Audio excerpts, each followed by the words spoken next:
Hello, everybody, and welcome to FRL. David Bray doesn't like the intro, but I don't give a shoot. He's to my left. He's joining me today because there's no Christian Piles. Also joining us via satellite from Wisconsin, Ben Askren. Ben, how you doing on what I'm calling college wrestling season eve? College wrestling, that's good. We did have some matches 2 days ago. Yes, the college season primarily gets going this weekend. Mm-hmm. I'm excited for it. Um, Feels good. It feels like the first season in 3 seasons where we're really like locked and loaded, ready to go. Obviously, 2 seasons ago was terrible. That was the Corona season. And even last season, I think we had some like survivor's guilt or something, and we Yeah. weren't sure what was going to happen last year, and we were all nervous. And so this year, I'm fully ready to enjoy college wrestling season. Yeah, I am too. It's going to be a great season. It's going to be a great weekend too. I think there's some fun duels, a lot of good potential matchups at some of these opens that are pretty loaded. We talked about some of the best matchups yesterday that we could see. We'll get to a couple more today, but Hmm. first, I want to talk about a high school kid, a recent commitment, a big commitment in Oh Joe yeah, how did we Sealey not say this yesterday? to Penn State. I don't know. I don't know. It slipped through the cracks, but we're gonna talk about it today. This is a huge pickup for Penn State, in my opinion. Yeah, Yeah, 100%. huge. I mean, he's the number one overall recruit. Um, in the Well, fresh update to the big board. He's number 3. He's number 3. But fresh Oh, we update. updated the big board. Oh, about time you guys got to work down there at Flow I know. Wrestling. I know. We've been taking months off, Hey, just doing nothing. well, now I got to go. I'm going to look at the big board now, of course. But Sealy, I am very high on him, but I think I was most high after the UWW Cats last spring, and then obviously this summer he won the world championship. He lost to Ferrari and actually relatively convincingly, and I didn't see that one coming. And then he lost also at the Super 32. Um, so I thought he was going to kind of make this jump, but obviously with the aggressive style he wrestles and then going to Penn State, I think that kind of bodes well for his future. Yeah, I do too. And if there's any like the questions about him, there was, I think, for a little while a question about the mat, and maybe the Ferrari match still kind of calls that into question a little bit, but I think he made gains there last year. I mean, he lost to Nico Ruiz twice, and the mat was a big reason for that, and he obviously was able to catch him past Ruiz. I I think Penn State's a good, if he has any kind of deficiencies, I think he's gonna be able to make those up at Penn State. I think that's good for him. But the thing that's kind of got him at Super 32 is that he just is not in very many super close matches. He usually can give up a takedown and it's no big deal because he's going to get 8 more. And Yeah. Joey Blaze was able to make it really a one takedown match at the end, and Blaze just went and got it. And I don't know. It was weird. It's a weird tactical like result. Weird to see. Joe on Joe Mhm. crime. And it was Joe on Joe crime. I didn't even think about that. Hey, Tyler's got the commitment up. Tyler, you gotta show the next picture. You gotta show Oh, the okay. handmade graphic that Joe Sealey did. This thing Let is me see really this. something. For those just That's listening, funny. he photoshopped his face onto the famous Nittany Lion statue. So It that's is. okay. So now that Penn State has the number 3 and number 6 in that class. Yeah. Um, Are they and done, you think? Are they going after Lil at all? Like, what do you think they're at? yeah, why not? I don't think they're quite done. So they had a down year per their whatever their normal 2020. Yeah, like this year because gotcha. they basically only got Levi Haynes, only quote unquote. Obviously that's a big pickup, um, but they're Well, they're in 20, rebounding in a pretty big way. well, what about 2023? Let's see. So they got Kasich, Barr.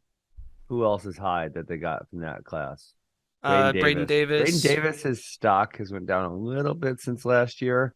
I think he's still tough, but not like a number 1, 2 guy like Penn State gets a lot. yeah, Bard Davis and Kasek are the three big ones. Those are 3. Anyone Yeah, else in that class for them? they got Kale Nasdio, Brandon Wenzel, AJ Friccioni. I think that's good. Yeah. Tony. I don't know if I'm Yeah. pronouncing that right. Yeah. So I mean, that's not. I mean, it's obviously if you're a normal college, that's not a bad class at all. But for Penn State, you may be held to a little bit higher standards. Um, so Yeah, I don't know. And you'll see where they do this, where they'll go, number one, number two, and then like not in the top 20, obviously because they've Yes. spent a lot of money the Yes. past couple of years, so they have no money to spend. But it's okay because they've backfilled almost every position that they need. And this year was kind of a down year for them. Yeah. I can't remember. I did the recruiting class rankings. I don't think they were in the top 20. Yeah, I remember Really? I think they were Because like they had honorable only Levi mention. Haynes pretty much. I remember when Yeah. you were in that like decision making process at the end. It was they were right on the edge. It was like, are they going to be in or not? And it depends a little bit about how you look at it. But yeah, it was a borderline top 20 class, but that's what they needed. I mean, that's what they needed at the time. So it was good for their situation, even if it wasn't like the best class that they could have got. So. But yeah, I think it's crazy to say, but as good as Sealey already is, he seems like a guy with a lot of room to improve still in terms of just like adding some of the kind of some structure and some of those types of things. Like, who's number one? The gym in there was like it was hot. There was a warm up room upstairs that was air conditioned, and it was like a place where most of the wrestlers were able to kind of relax and like get out of the heat. And Joe just he just wanted to watch the wrestling. He was just sitting there watching, and like things like that, where it's like if he starts to develop some of those sort of tactics around like just take care of yourself, take care of your body a little bit more, hydrate a little more, like just simple things. Like I think he's gonna he has a lot of areas where he can get better. So about but that hydration. that's a simple one, right? But like it was crazy. Like he wrestled the first match and he just was there. And I remember thinking like, man, I wonder if he should be drinking water right now. For real. Yeah. So obviously no movement on the eldest Ferrari, but with this Ferrari going number one in the class, where is he going to wrestle his high school season? What tournaments is he going to compete in? Is he looking at any colleges? Do we have any idea? He says Melissa, Texas, but I've never heard of them before. Yeah, my understanding is that the coach at Melissa, Texas is like he knows that the team doesn't have the right partners for Ferrari, and so he's trying to find opportunities to get him to train. Ferrari has gone up to Stillwater, I know, and train with them still, like where he was last year, and so I know he's like still kind of trying to get workouts in with guys like Ladarian Lockett and what EJ about Haig. his middle brother? Did he go to college somewhere? No, he's still. They'll like if you look at their Instagram stories, you'll see pictures of all three Ferrari brothers in the. Yeah, that's probably not a terrible idea. But in the Melissa, Texas room, so I think he's probably still wrestling with his brothers. But yeah, it's probably not an ideal. Definitely not an ideal training situation for him. I know a lot of colleges are interested in him. He had an Instagram story recently about Iowa. Visit? Huh? Iowa came to visit him in Melissa, Texas. I haven't heard where he's gone to his visits yet, but I know he mentioned like Iowa. I don't even know if that was a school that he had mentioned when I talked to him this summer, but he talked about Minnesota, OU. I don't know. We'll see. Okay. It'll be interesting to see how it all plays out. It will be interesting. Louisville's also another huge one. Davino was on his recruiting trip at Mizzou when I was there for homecoming a couple weeks ago. And I have no idea where Coy Hopke. I know Coy Hopke played football. They were trying to get him to wrestle either Mirasola or Sinclair in the Big Cheese. And he didn't want to because of football season. Yeah. Same thing for who's number one. Football kept him out of that. Freaking football. I know, what the heck. A lot of the names on the 2024 big board are starting to get scooped up by colleges. Potentially look for 2024 recruiting class rankings coming out maybe late this week. Love to Wait, I'm sorry. Say that one more time. 2024 recruiting class rankings. Oh, already? Nah, man, this big board is empty, bro. I know, but we put them out and then you update them as you go. That's how rankings work. Yeah, that's great. And Penn State's probably going to be number one. Oh yeah. I mean, But Charles Schaefer to NC State was one that I saw earlier this week too. I don't think we talked about it on the show, but he's pretty solid. He's solid, and he has he's really made a huge jump in the last few months. I mean, when he beat Lockett at Elite Eight Duels, that was a great win for him, and then looked pretty solid at Super 32 as well. I like him, and he's a guy that's like, he's getting good now, and that's cool to see, is that level of improvement happening like a little bit later in the career. I feel like we should. I feel like you guys should wait like 2 weeks, because I feel like, at least with the guys that I'm advising, I feel like they're taking their last visits coming up here before the high school season starts, and then I think, I'm not certain, but I think a lot of them will be making their decisions. Got to be within the next couple weeks. I think weeks to maybe a month at most. Yeah. Hey, sorry, backing up for a second. You said they were thinking about getting a matchup for Hopkey with Mirasol or Sinclair, huh? Yeah, they were calling me and they said, hey, what about these guys? And I just want them to get challenges. So sure, let's go battle. So Sinclair, his injury, he must be doing better, huh? He's actually not practicing yet. He got an MRI. I think he's gonna be fine. Okay. It doesn't seem anything major. Mulvaney is he's almost a week away from getting cleared. Yeah, this is annoying because we had kind of a bunch of we usually have almost no injuries, in this fall we had like 5 of them. Super annoying. Yeah, that is annoying. Yeah. So no, I don't know. I had Aiden actually had his MRI was like right next to my house, or so we got lunch on Tuesday. Nice. Yeah. One of the big names on this big board who's already been committed for a while, Mason Gibson, is also tossing his hat in the ring at the Clarion Open this weekend, along with some other high schoolers. I personally love to see this.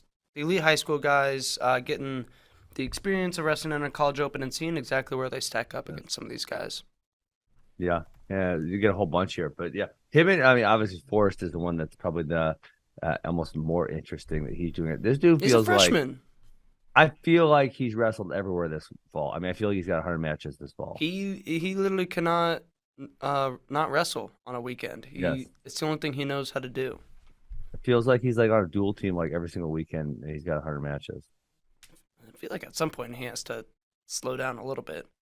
But it's interesting because I love kids that love to compete, but then it's like this is like a very extreme level of competition. So I'm fascinated to see how it plays out. I think he's at a high level. Like he's going to he's not doing some random local tournament. He's going to like Elite Eight Duels and College Opens and Super 32.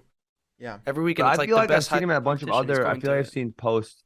I think I'm following Bishop McCord or something to that effect on Facebook, and I see posts once in a while where they say like, "Oh, this guy they were at this dual tournament, that dual tournament, he was 7-0 or 8-0 this weekend," something to that effect. Yeah. So no, I love kids who love to compete, but I've never seen anyone compete this much. So I'm very curious to see how it turns out. Yeah, it's crazy. I mean, so from working backwards to who's number one, which is like the last couple months, he was third at Super 32, which is like, to take third, it's probably 8 matches, something like that. Then the week before that, he was at, or maybe it was 2 weeks before that, he was at Journeyman, 5-0 there, Elite Eight Duels, 7-0 there, and then wrestled at who's number one. So it's a lot of wrestling. A lot of wrestling. Oh wait, he might have also been at. I think there was something else, but might have been Ultimate Club Duels or something too. That one, I think, maybe, yeah. Yeah, so that's crazy. And now college opens, and I mean, the probably the toughest guy in that 125-pound bracket is Matt Ramos. So if Forrest or Gibson run into him, that'll be obviously a massive test. There's some other good guys in there too, but I'm very, very interested to see. I really like Meyer Shapiro and Rader Rogotsky. Rogotsky's making a commitment because it's I don't know if you know, it's a long haul from Minnesota to Clarion. Yeah, Really committed to this. I'm guessing that's probably because a lot of the Navy team's going to be there, and he probably wants to, he's committed there. He wants to get a chance to wrestle around those guys. So it's kind of cool. Yeah. But yeah, that's a serious trip. That is a serious trip. That's got to be, you can't be losing to a high schooler if you're a college kid at a college open, especially if Oh, you that lose. happens, bro. It's gonna happen to a bunch of these dudes. Those dudes are gonna win some I serious know. matches. That's a tough look, especially Jax Forrest, who's a freshman. Oh my gosh, yeah. And Yeah. you know he's probably not. He's not going 0-2. The field here isn't He ain't super going deep. 0-2. I'll tell you that much. No, That's not happening. these in the field's not incredibly deep, so I think a couple of these guys are going to make some pretty deep runs. Yeah. I wouldn't be shocked. Wouldn't be shocked at all. So yeah, Nomad said something interesting on Twitter. He said that he's glad to see these high school kids in the college opens, but he said the only sticking point is like college coaches potentially pushing back on non D1 matches related to RPI and win percentage. That's an interesting part of this whole What do you mean pushing equation. back as in trying to get the tournament directors to ban the high school kids, or what are we saying? I wonder. I mean, there was a period of But time where high schoolers weren't yeah, allowed to compete in opens, sure. and I don't know where that pressure was coming from. If it was somebody saying it was about athlete safety, or if it was college coaches really maybe suggesting like, hey, we don't want our guys seeing these type of. But yeah, wouldn't that be the same with D2 and D3? Because I felt I guess from my outside vantage point, I felt like that's why a lot of these Division I colleges are doing these like 6 to 8 to 12 team screen. Like Mizzou's doing the one, Wisconsin's doing the one in Jacksonville, Southern Illinois got one. Like they're doing these things where like Mizzou has 6 teams, they each bring 2 athletes, so they get I don't know 4 or 5 matches or something. I felt like that's why these are like becoming a thing. Probably. Guaranteeing those D1 matches. Yes. Yeah, because I mean, it's all RPI. D1 matches. There's no D2 or D3s invited. the other thing that's making to make it tough to get matches for RPI and win percentage that opens is the new freshman rule that like you can't send freshmen unattached. So that's going to eliminate a whole bunch of guys that would normally be at Yeah. at an open, but you can still send. So like I your, do feel like though. I feel like let me push back because I feel like that may actually increase participations at opens because if I was a college coach right now, and I could normally send all my freshmen to, they'd probably go into 3 or 4 opens in the first semester. And now I can't just go send them and do my own thing as the varsity squad. And I think Mizzou is doing this. Obviously, the team I know the best, right? I think they're taking like the whole team to maybe to Northern Iowa or somewhere to that effect. But like I would take my whole team to 1 or 2 opens so I could go help and coach and watch all the freshmen, and then my other guys get matches as well. So you'd actually have a lot more Division I people because if it wasn't the case, I probably wouldn't have brought the rest of the squad also. yeah, that could be. I'm thinking about like situations like I was talking to Troy Nickerson at Super 32, and he's taken his starters to Binghamton for like they have a duel and then they'll have an open. Normally he would just send the rest of the guys, send the freshmen to the Cowboy Open that same weekend, and Yeah, sure. go get some matches. But now it's like, well, we can't do that because we would have to be there with a coach. We'd have to send them attached. So Yeah, I do think there will be some of that where normally those guys, those freshmen, they would be competing in an open every single week. They'd be at Wyoming one week. They'd be at like a D2 open another week, and you would see those D1 matches happening at those opens. And now yeah. there's less ability to just do that when your team is traveling, things like that. But there could be there could be some times where you bring the whole squad, so maybe it evens out. Well, I'll be curious to kind of pay attention to that. Yeah, it'd be interesting to see what happens. Yeah, why? I mean, I wouldn't hate if it was 4-year colleges, but it seems like it wouldn't be too bad. Especially there's a lot of really tough D2 colleges that are some of which are tougher than Division I colleges. Like I don't really hate the Division II matches getting countered to the full win record of D1 guys at all. Yeah, that's what's up. You know what I'm saying, though, JD? Yeah. Like, Yeah.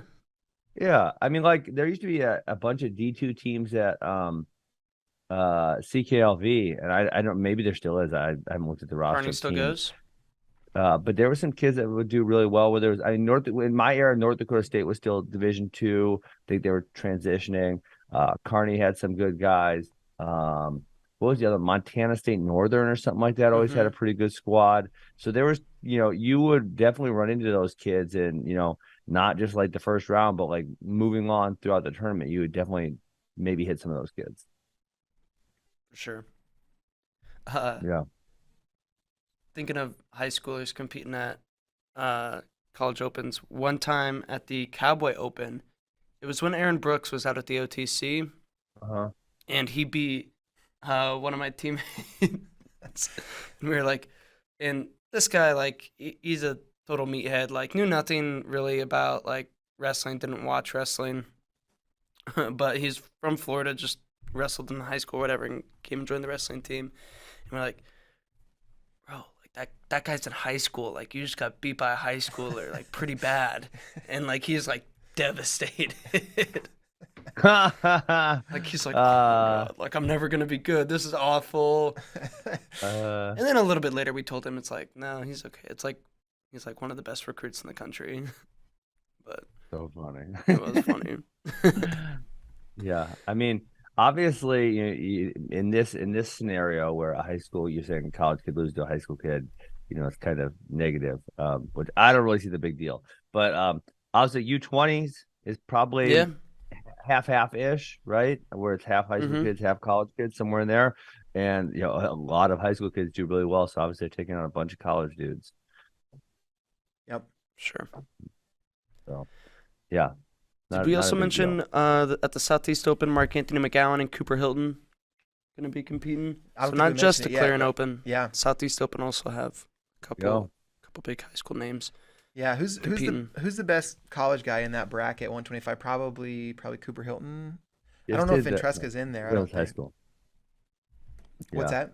Yeah, you guys just did a preview. I read a full preview yesterday for that. Ventresca's in there. He's registered? Mm-hmm. Okay. So him or Cooper Flynn. Spencer Moore is also in there. McCormick's not bad. Wagner, decent. So if Spencer Moore and Jax Forrest might be the same age though. Legit. Don't you remember? I'm not joking. I'm being serious. Remember, Spencer Moore graduated a year early. Yeah, and he was still cadet eligible. Yes. Don't you remember that? Like as a senior in high school or something. He had graduated and was wrestling for the cadet world team. He up to like 7 grades or something. All right, where do you guys want to go? Should we continue the countdown? Yeah. Let's count it down, baby. Let's count it down. I think we're at number 9, which is Minnesota. So, quick glance at their lineup. We're looking at Pat McKee at 125. 33, there's going to be a little bit of a roster battle between Aaron Nagao and Jake Gleva. 41, Jake Berglund. 49, Blockus. 57, the return of Brayton Lee. 65, another wrestle-off situation between Sparks and Cale Carlson. 74, Bailey O'Reilly. 84, Isaiah Salazar. 97, Michael Foy. 285, Bennett Tabor. It's a pretty solid lineup. I should also mention at U23s, Foy mentioned the possibility of going down, but I 84? don't think that. Yeah, but I don't think it makes sense. I know he's very undersized at 197. Yeah, doesn't make sense for the lineup. Yeah, but I don't think it makes sense for the lineup. So I'm going under the assumption that he's going to be 97 again this year. Yeah, I know Kradiger's trying to get the 174 spot also, so they're pretty competitive. Yeah, I think this team's good, not great. Berglund's probably gonna be an All-American again. Brayton Lee and McKee. Man, it hurts so bad that they didn't get Gable back because that's it's about 25 guaranteed points at NCAAs. Yeah, and that takes a lot to make up. So, max upside. We're doing the questions, right? Yep. Max upside is not much higher than where they're at, unfortunately, right now, unless one of these other guys emerges as a mid to high All-American threat.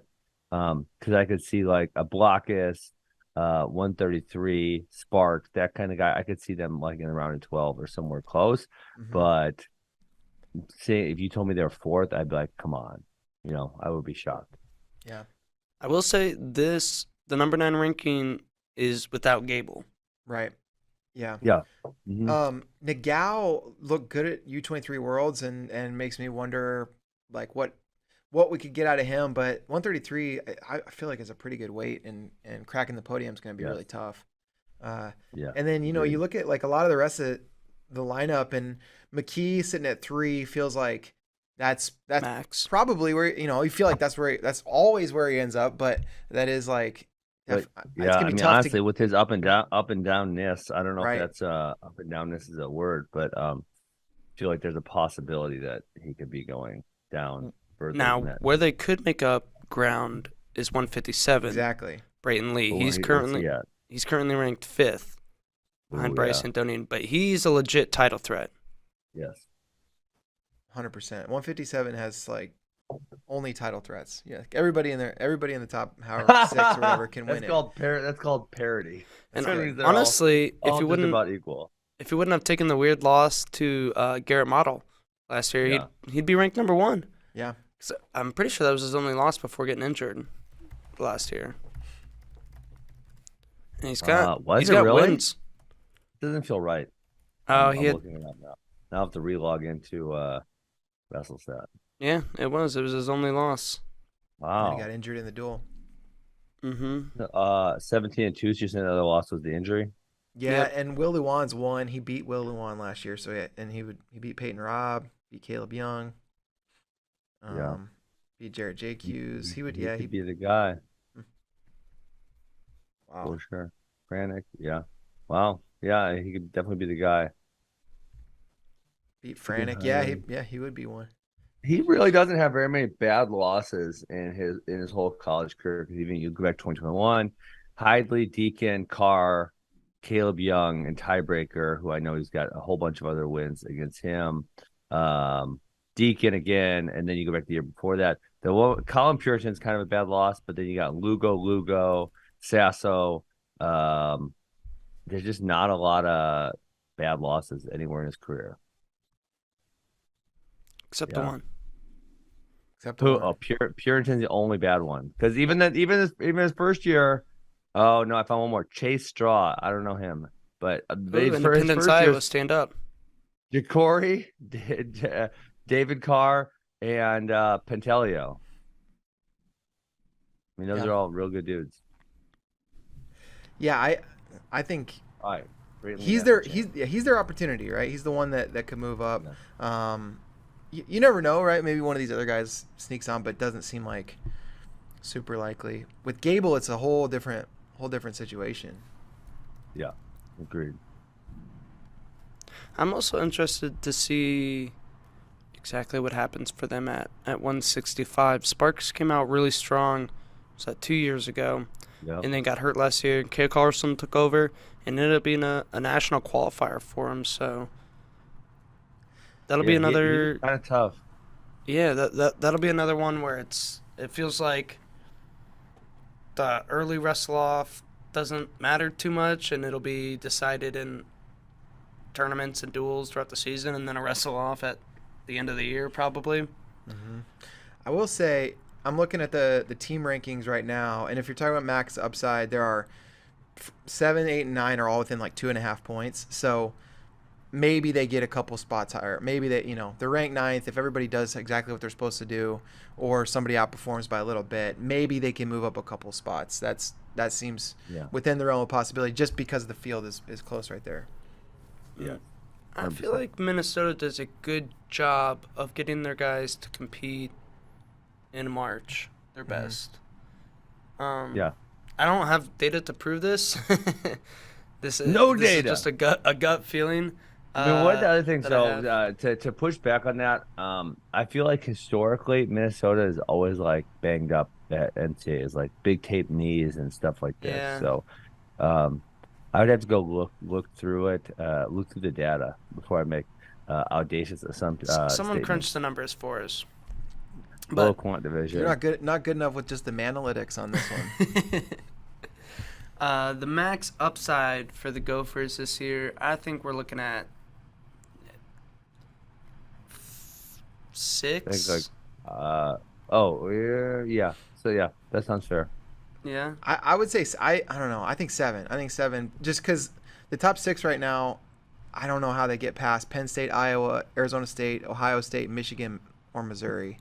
Yes. I agree. Yeah, good call. How many Um, A's?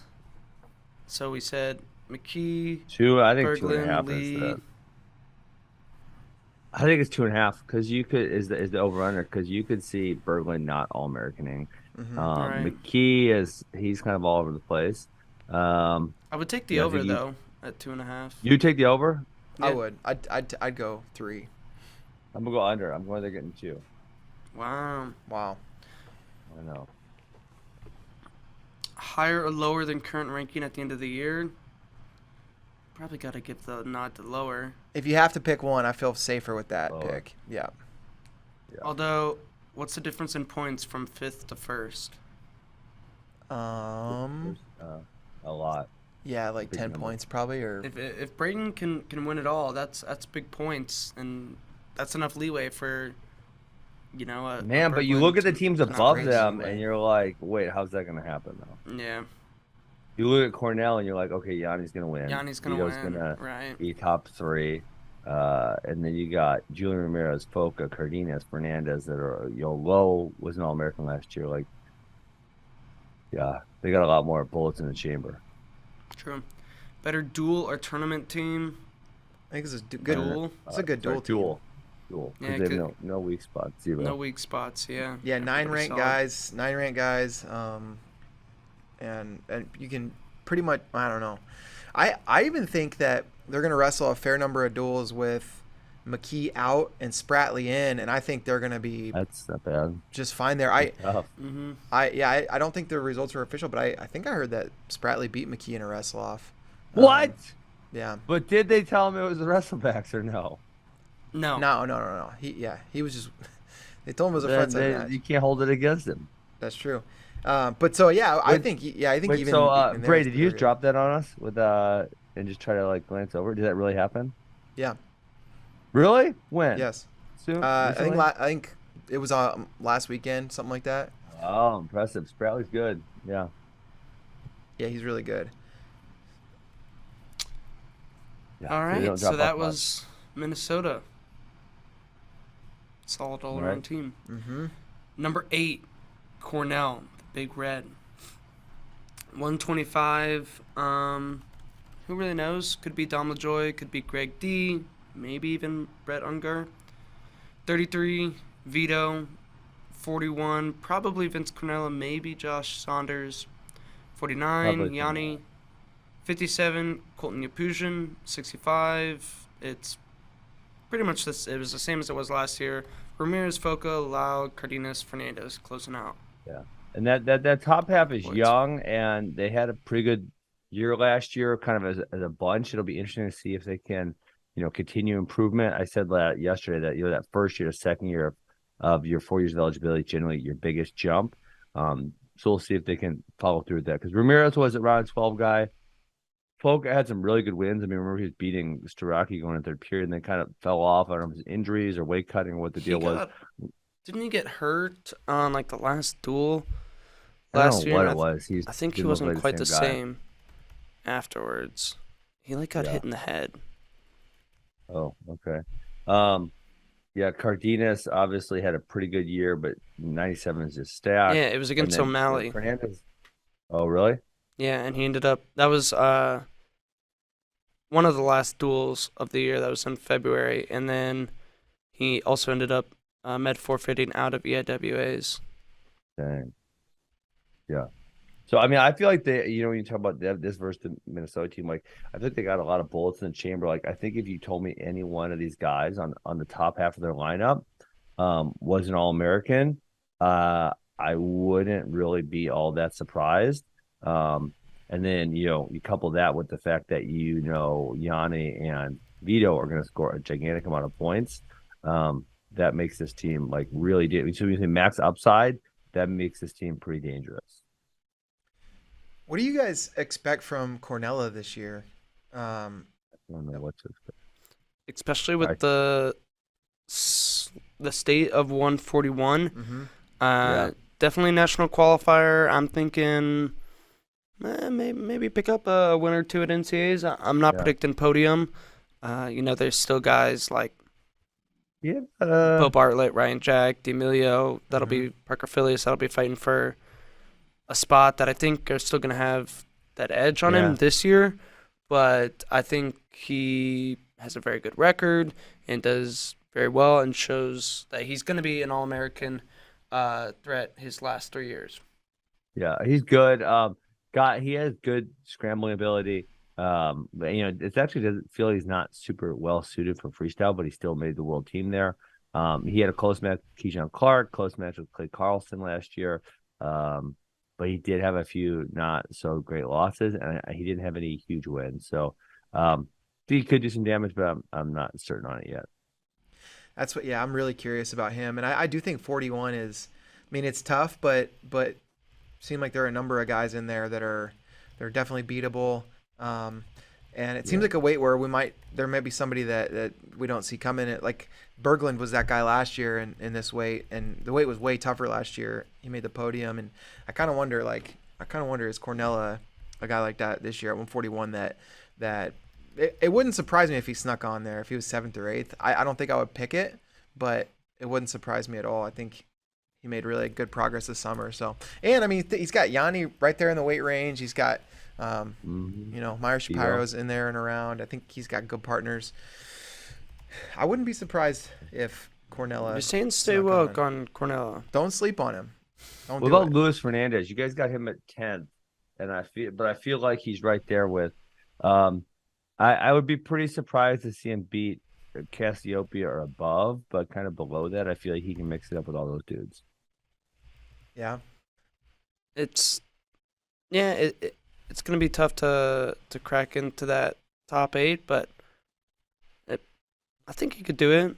I mean, he was 3-2 at NCAAs last year.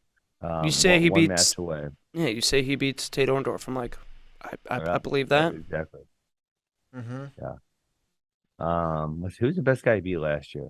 Hilger. He beat Hilger. Who else did he beat? He lost to Jordan Wood a couple times. He lost to Wyatt Hendrickson. Lost to Greg. Yeah, so he didn't have any of those All-America wins last year, but he was really good. 21-9, 3 wins at NCAAs. Wouldn't be shocked to see him on the podium. Yeah. Yeah, I think they got a lot of guys like that are kind of right around there. Max upside, if everything goes perfect for them, is freaking high. Trophy? Yes. If everything was, I mean, what if Cornell is really good, and then they have essentially Vito and Yanni and 6 other All-American threats, because I think I'm out on 57 and 25. So if everything went well for them, they snuck all those guys on the podium, dude, that's so many points. Do I think that's going to happen? No, but if we're saying max upside, then that's what you got to consider. What percentage shot are we giving Vito at making the finals and then winning? I don't think. I mean, he's going to have to beat both those dudes, so that percentage is lower significantly. Because he's going to be, assuming he basically runs stable, he's going to be 3 seed, probably hit Dayton in the semi, Roman in the final. I don't think he's that far behind Dayton. I'd say like something, I don't want to say coin flip, but it's not super far off. So what, you're thinking like you're giving him 40% 40? chance to make the finals, and then with another, let's say if I put him a little lower, 30-40% chance, that's somewhere on 0.16 odds. 0.16. Yeah, that's how you I give do it a that. little bit higher than that. A little higher? Okay. Yeah, I don't see it. Okay. I think he's going to score 3rd place points. I mean, that just feels like what's going to happen. Yes. Yeah. I mean, so right now, going through that lineup, 25 is not projected to score any points. I think that's right. 33, 3rd place points. 41, they're projected to score 0 points. I don't see any way that happens. It's going to be at least a couple, I would think, minimum, and potentially All-American points. Yanni's he's seeded to get 1st place points. I think that's going to happen. Yapujin is honorable mention, so he's not supposed to get any points. I would see him probably winning a match or two. Yeah, that's a couple more points. Ramirez is projected to score 2 points, and that could be what happens, or he can end up doing a lot better. Foca, half a point. He could score more than that. Lowe is projected to get 7th place, which is 6.5 points. That sounds probably about right. Cardenas, half a point. I think he's probably gonna do better than that. And then Fernandez, 2 points. And so we think Max upside 3rd? They could. I think that's possible. Honestly, yeah. Yeah, I mean, that's the Max upside. I don't think max upside is going to happen, but if we're acknowledging We're talking max about upside, best case scenario. best case scenario is really high for them. All right, Cornell. How many AAs? I think we said 8 is the max. I'm gonna say staying up with 4. So you feel really good about Yanni, Vito, and then I don't shake them up. There's 6 other ones that I think are possible. that are right on the edge. I'm gonna say two of them. Get Two of it. them fall. Yes. That feels right. Yeah, anywhere between 2. Like if they ended up with 2 All-Americans, though, that would not be that weird. That's what I'm saying. This is a sure. wild team. This is gonna be a wild ride. Yeah. This team is gonna be nuts. And they'll have it seems like occasionally they'll have a duel where they're down, or where they just they don't like. Was it the they Lehigh don't duel? have a ton of depth, so sometimes when they drop up their starter, it's kind of a big drop. Yeah. Mhm. Well, there was that Lehigh duel last year where I think they got upset in like 2 or 3 weights, and it was like, oh man, are the wheels falling off this bus? And then they got it back together, and they ended up being pretty good. But I feel like it's gonna be like that this year, where they're gonna have a performance somewhere that's not gonna be good, and everyone's gonna throw their hands up, and it's like, all right, well now it's just the Vito and Yanni show. But then there's gonna be other times where guys are gonna do big things. It's gonna be a roller coaster with this team all year, I think. Yeah, I agree. So the end of the year, higher or lower than current ranking? I think you got to pick higher. Yeah. Picking one. Better duel or tournament? I say tournament. Man. Pretty good at both. With Yeah. no holes, but high points from Vito and Yanni. Yeah, I think like so when Like you a look at tournament. the thing, they a lot of times have people out of duels and the backup's not that great, and it's kind of a big drop off. So that's why I think that. Yeah. Yep, tournament I think too. All right, from one big red to another big red, number 7. Wow. Nebraska. Got Liam Cronin at 125, 33, Dryden, Berwick, Serrano, or Thompson. Who knows what's going to happen there. 41, Brock Hardy. 49, Lovett. 57, Rob. 65, either Jagger Condomini, who I think it's going to be Condomini, but maybe Bubba Wilson. He was a starter last year. 74, Labriola. 84, either Haas or Pinto. I've 197. heard good things on Pinto. Mm-hmm. I haven't watched him wrestle much lately, but I really liked him in high school. 197, Silas Allred. 285, Cale Davidson. Hey, let me ask you guys a question here. I look at this team, and I think Howe and Sam Howell are they rated higher than Cornell? I'll tell you how. It's because Tell me how. It's because they have 2 2s and a 3. So Love they it, got Rob. Ridge, Rob, and Labriola, those 3, but none of their other guys can be rated that. I mean, what's the next highest guy? Like 15 or something? Bubba Wilson is 16th. So 16. Okay. they're Just because, they're projected to get all but 1.5 of their points from those 3 guys, from Lovett, Oh, Rob, and shit. Labriola. Yeah. Yep. Well, it just shows you how skewed the tournament scoring system is to yes. first to third. Yeah. Yeah.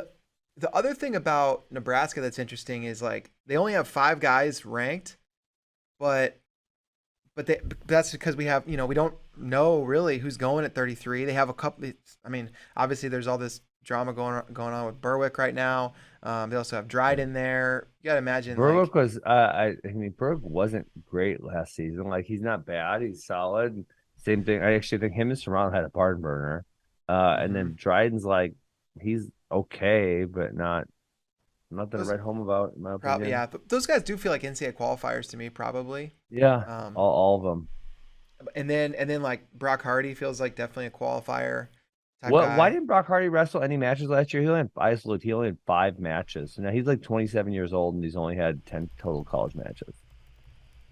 I don't He know. hates competing. No, I don't know. I don't know if he was hurt. Yeah, I don't. I'm not sure. Then like Yeah. And there's then also let's see. rumors that Ridge Lovett's going to redshirt, but Oh really? Oh, he Bryce didn't Hunter's wrestle been because Chad talking Red to was me. wrestling. He's not. He's not answered my question. Okay. Well, Yeah, I can't tell you for sure. I'd love to know that. The other I thing would too, Pinto. I mean, he hasn't. I don't. Has Pinto wrestled a match since Who's Number One in No. 2020? Wait, why didn't he didn't wrestle that season or why? He was hurt. He got hurt at Who's Number One. Still won the Lenny match. Pinto has exactly 0 matches.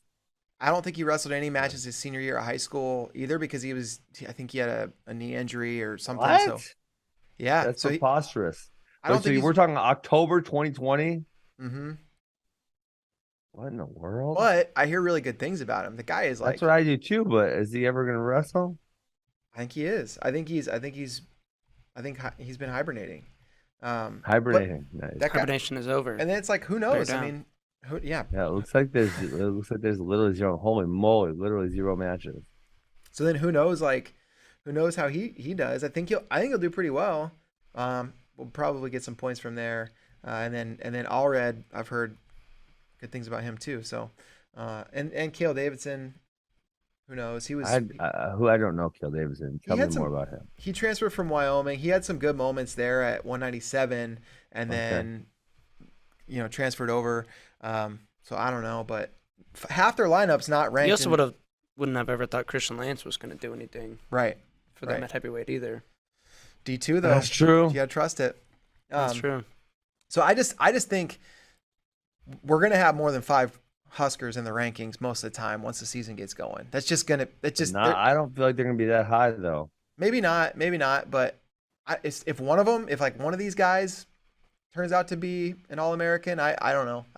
I think that's Hey, very very. did you know tomorrow night is Jordan Burroughs night at Nebraska Dual Meet? No, I did not. Just letting you know. Okay. What are Is they he doing? going to be in attendance? I don't know. I just clicked on their schedule and said Jordan Burroughs night. They giving out That's all bobbleheads I or know. what? Bobbleheads would be good. They did that for me all the way back in 2007. Yeah, bobbleheads. That'd be a good touch. All right. Mm-hmm.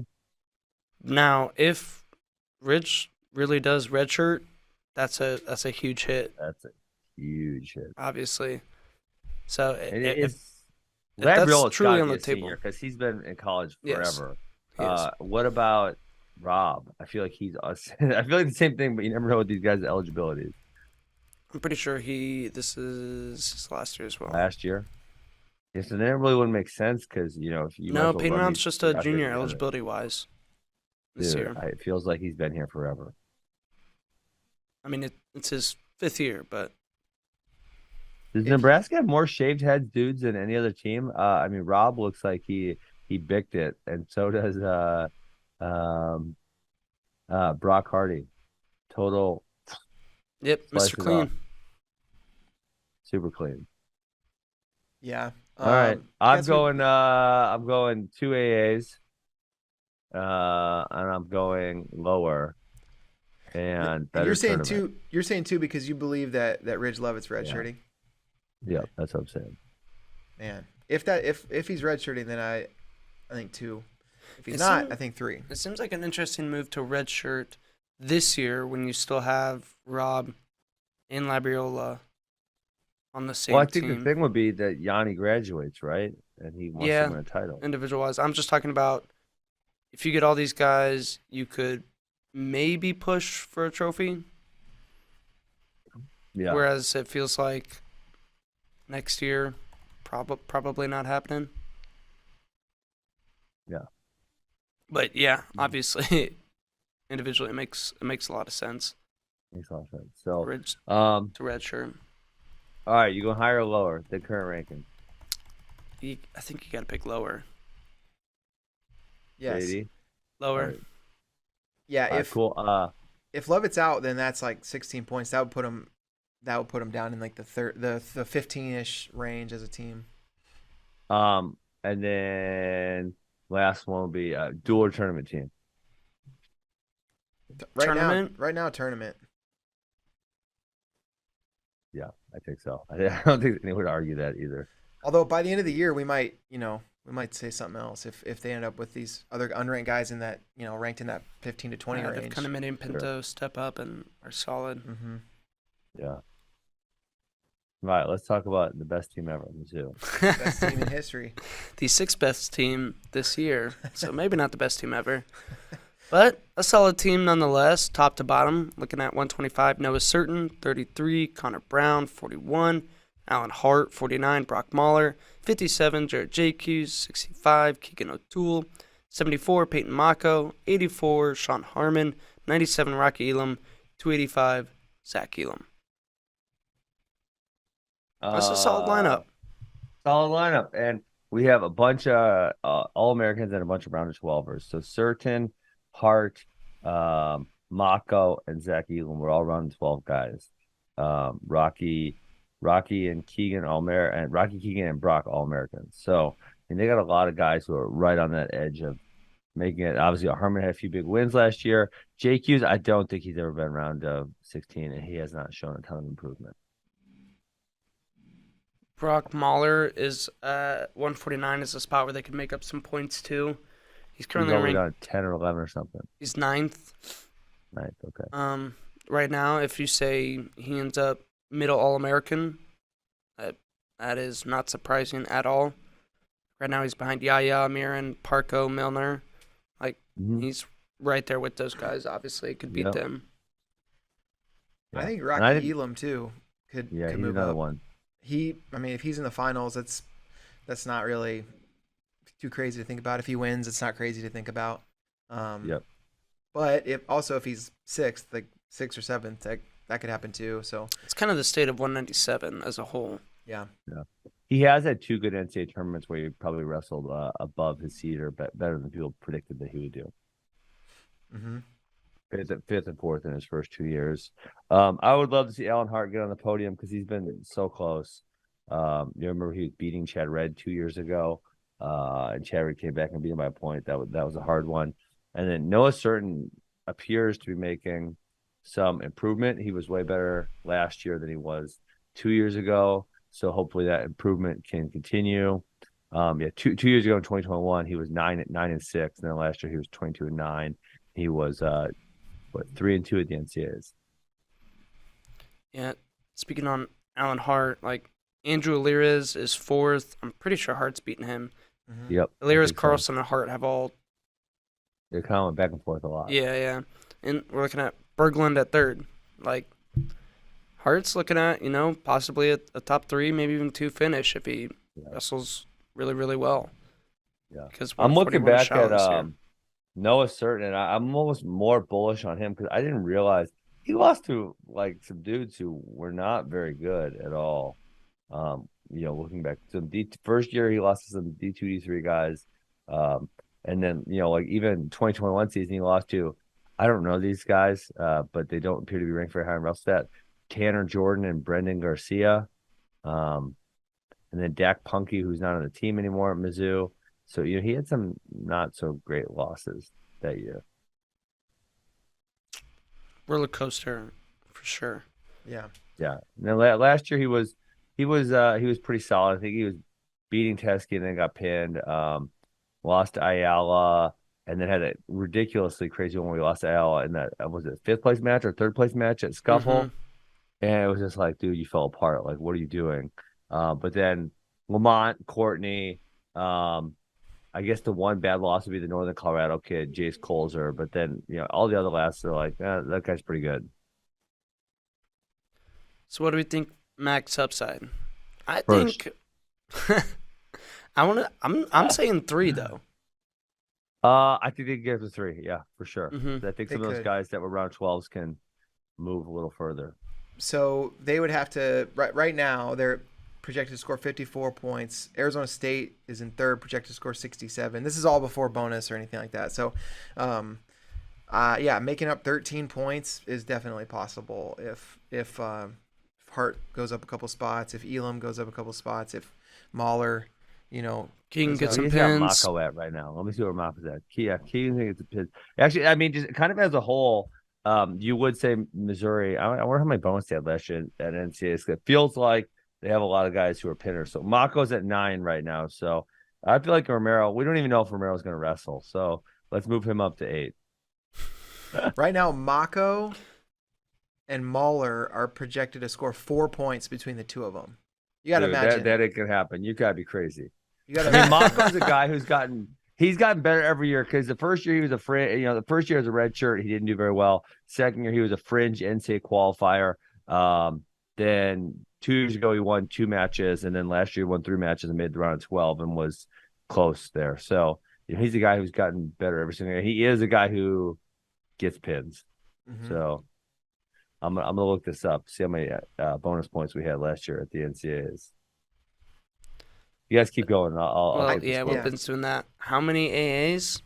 You feel good 4. about? You feel pretty good about Keegan getting on for sure. I feel pretty good about that. Rocky Elam, you feel pretty good about him. But then I feel like after that, it's kind of everyone is kind of up in the air. I honestly, even though he's like not that high, not ranked that high, I feel pretty confident Mahler's going to be an All-American again. Yeah. Just given his history. He's already been there twice. Like the other guys that are seeded to be All-Americans or ranked, Hart and Zach Elam. Zach Elam's like 7th right now, I think. Yeah, Hart and Zach Elam could go either way, I feel like. But I think it's probably 4 or 5 would be my guess. I feel pretty good about 4. Or like I would set the line maybe at 4.5, and it would be tough. I'd maybe take the over. Maybe go under. How many do you think, Ben? 10? So no, I said 4, but I think it could be as high as, there's 8 guys that have possibilities. I just looked. Mizzou had 5 pins at NCAAs last year, and 3 other bonus point wins. So we'll say good, not great bonus. Rocky Elam didn't get any bonus last year, so Rocky, we needed some. He did kind of have a tough path though, because he had second round he beat Bastida, then he lost to Buchanan, and then he beat Bonacorsi, Schultz, Hoffman. So he didn't bonus any of those dudes, but I feel like those are all pretty good dudes. For sure. And then he lost to Buchanan again. And all those dudes are back. All those dudes are back, yeah. 97's tough. Plus so I think they'll get some bonus for sure. And the other one, Keegan was injured in multiple ways at NCAAs, and he only had 1 bonus point victory. So I feel like if you said over under on 1 bonus point victory for Keegan this year, I'm probably putting my house on the over. There you go. So higher or lower than current ranking at the end of the year? Higher, duh. I do think so. I do think that it's gonna be a really fun team race. I think that those 3 and 4 spots for the trophy are gonna be very, very competitive. But I think they'll right above them at 5 is Michigan, then Ohio State, then Arizona State. Those are tough nuts to crack. Yeah, and also, man, teams that I think all those teams are really fun. They'll all have a lot of opportunity to keep moving up. I think they're gonna do a little better. I think Missouri's gonna be better than 6th. All right, I kind of agree. 5 or 4 feels right. Better dual or tournament team? I think for sure they're a very, very solid dual team. Yes. Like whether we talk about like whether they get 4 All-Americans or 6 or 7 or 8, like those, everybody top to bottom is ranked. Everybody's pretty good. Everybody other than 4 guys are ranked in the top 10. So yeah, it's a super good dual team. I would say duals team. I think they can go with anyone in the duels. And then tournament, to be really, really elite tournament team, they're gonna have to a few of these guys figure out how to get a little higher up on the podium. Yep, dual. All right, so that brings us to the top 5. I think we're gonna leave those for another date Next week. Yep. Now we do have some voicemails. Oh yeah, love the voicemails. in a while. Tyler, if you can cue these up for us. I think the first You get one. no Twitter questions on here today, JD. So we I just got a know. couple Well, voicemails and Christian's the Twitter guy. So I guess I kind of dropped the ball asking for questions. Wow. But it's all right. Let's get some voicemail. all right, Ty, if you can play Jonathan from Massachusetts for us. Hey guys, this is Jonathan from New Bedford, Massachusetts. I got a two-part question. The first one is about PJ Duke. Just curious as to why he was bumped down to number 3. I mean, this guy's literally lost one match in an entire calendar year. He won Super 32 last year. He won Super 32 this year. He went to the number 1 guy at 132 last year. All right, let's cut it. I'm done with This that. Okay, year, the someone only tell guy me he why. lost to was Yeah. Cut him off. Yeah, so he didn't Also- really move down. What? KD, is this you? Yeah, This might be PJ Duke's coach, KD. yeah, it might be. No, so PJ Duke was third. Nasir Bailey registered for Super 32 at 132. So then Nasir Bailey was ranked at 132. Then Nasir Bailey didn't wrestle at 132, so he went back up to 138 in the rankings and remained number 1. So he didn't actually like in any meaningful way move down. And he won Super 32, looked great, dominated the field. I think he beat Buzaka. He beat Vince Buzakis in the finals. It's a guy who's like 6, 7, 8, somewhere in there. So, yeah, It would be nice looked to great. see those other guys in the bracket. Yeah, he just. I mean, the real like unfortunate part is Ryder Block and Nasir Bailey were originally registered to be at that tournament and they didn't come. Yes. And that's a bummer because I want to see those matches. Like, I think. Excuse me. You know, there's a good chance PJ Duke would be number 1 if those guys had been in the bracket, and I think he looks like he can beat him, but he hasn't had the chance yet, so that's where we're at. And what this guy would go on to say, he kept bringing up who's number 1, and that he thinks if PJ wins out, he should get to wrestle at who's number 1, which, for him, both Nasir Bailey and Ryder Block are seniors, so... Yeah. Yes, he will get to wrestle. If he wins every match There that he we go. wrestles from now until then, he will. I mean, number 1. yeah, and dude, he was dang near in this year. He's really good. Yeah. I was actually talking to Katie at U23 Worlds. He was out in Spain, and he spoke very highly of PJ, and he's coached a lot of good kids, so I think that speaks. He said PJ's a little different than even some of the really good kids, so... The way he turned on his neutral offense in the third period of the Super 32 finals was just like, it was just crazy. I mean, it was Isn't amazing. PJ Duke going up and wrestling someone really good at some event in New York soon? Yeah, I at saw something on Journeyman. Twitter. At Journeyman, he's gonna wrestle. Lockett, maybe. Was it Lockett? Yeah, Ladarian Lockett. Lockett's a 52 pounder. So I did not see this. yeah, that's a great matchup. That's gonna be awesome. So yeah, heck PJ yeah. Duke not afraid to put it on the line. No, he's not. Nice. The second part of his question, if I remember correctly, I think was He had was more parts to his question. I know he had a 2-parter. He Cut just him off. rambled on about PJ for a minute and a half. Part 1. How dare you? Part 2.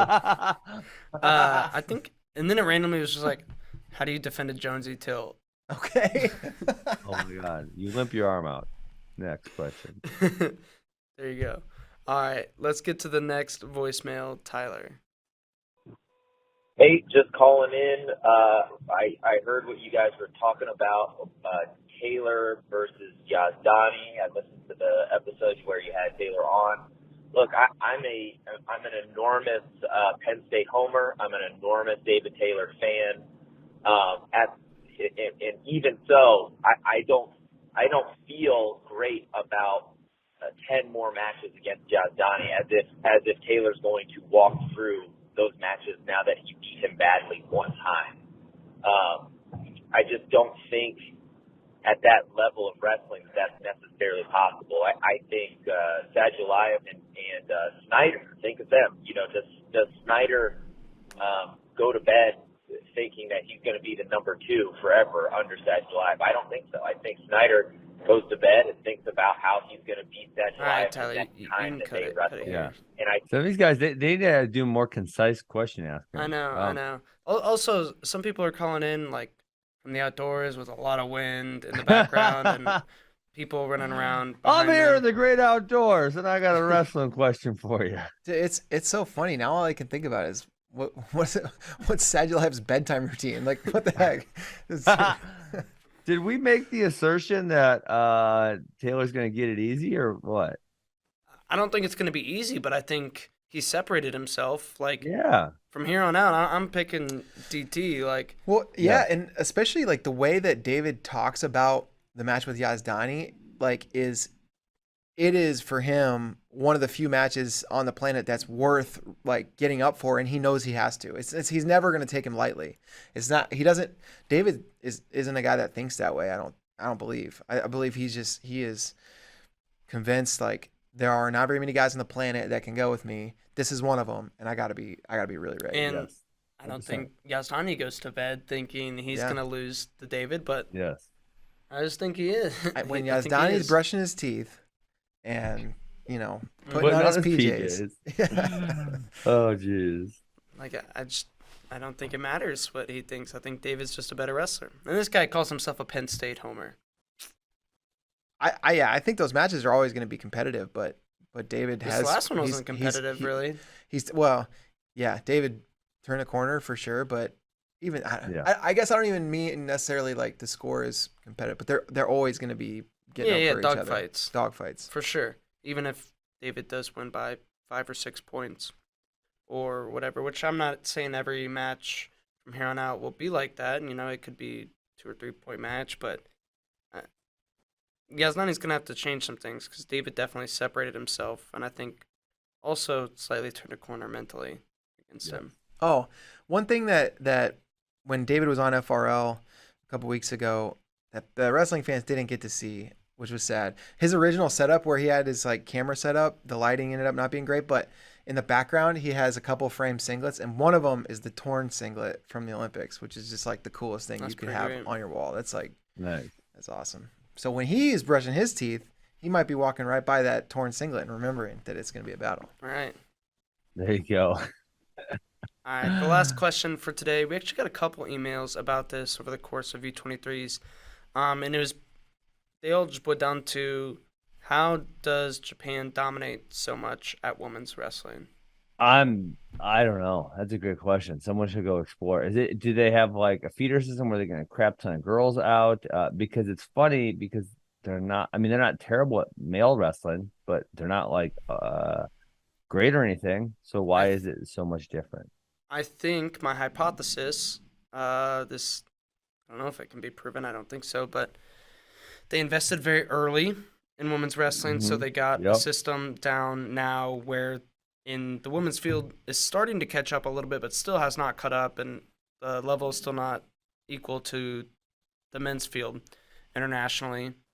They get a lot of buy-in from a lot of girls and some of the best athletes in the country, like from a young age. These athletes are respected and like revered. They're thought very highly of. Like Olympic sports in Japan mean a lot. So it's not like I think they're maybe put on a pedestal. Yeah. More It is than a lot of other interesting because countries, which makes more girls obviously a big part of it is a lot of the other countries who are great at male wrestling don't push female wrestling to the same level, right? Iran, Cuba, Russia, et cetera, don't really have good women's teams at all. America has a really good women's team, but of the other top wrestling powers, not a lot do. I think a couple things, just global context wise, help them. One is that like the part of Russia that's good at wrestling is a Muslim dominated part of Russia, and so women being in sports in general is what much less likely. Same with Iran. So that Muslim element is going to make it less likely that those high investment wrestling countries are going to push the women. So that helps. And then the other thing is that, women's wrestling, the weight classes are are gonna. Oh, that's a good They're- point. they're They're gonna all f- small. Yeah, the biggest weight class is 76 kilos. Look, Japan doesn't dominate the like 2 or 3 most upper weights Right. like and they do at the Well, lighter yeah, that's weights for the interesting women. because Japan is actually, I guess you would say, if you say, we'll say 70 kilograms and less, they're pretty damn good, like Yes. consistently good. But then once you go above that, it's pretty rare they have if you good people. if you took men's wrestling Great. and you went from like even like 74 kilos and below, and you took out everybody from Dagestan and Ossetia and Iran, like Japan's jumps a ton, Japan's right? gonna be on fire. Like they're it's Japan and the US at that point. Mhm. Yeah, great point.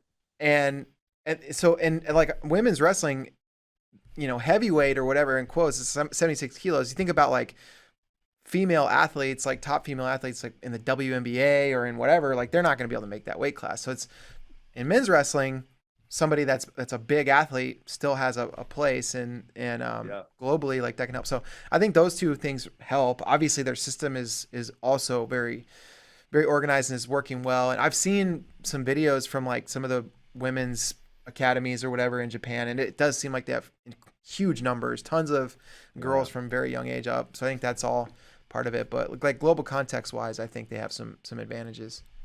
Yeah, for sure. They have a college, I forget the name, where most of the best women went to college. There, it's like their Penn State. I would have to look it up. I can't remember the name of it off the top of my head, but it's interesting too that they have that as well. But that's how we're gonna wrap up today. That'll do it on a Let's fun go. week. Big weekend of wrestling. FRL, We got that's Mizzou. They're wrestling on the softball field. We got some open tournaments. Any other exciting duels? Yeah. The Wisconsin Starting thing, Hamidi Carr. Friday at like Oregon State Lehigh Saturday. yeah, Oregon starting State Friday at like Lehigh. 6. I'm not gonna be doing too much sleeping from my couch. I don't think. That's right. When I go to So- bed, brush my teeth. It's gonna be after I watch. I'm thinking about college wrestling. That's right. And I hope you are too. Have fun watching it this weekend. We'll be watching it along with you. See you Monday. Peace.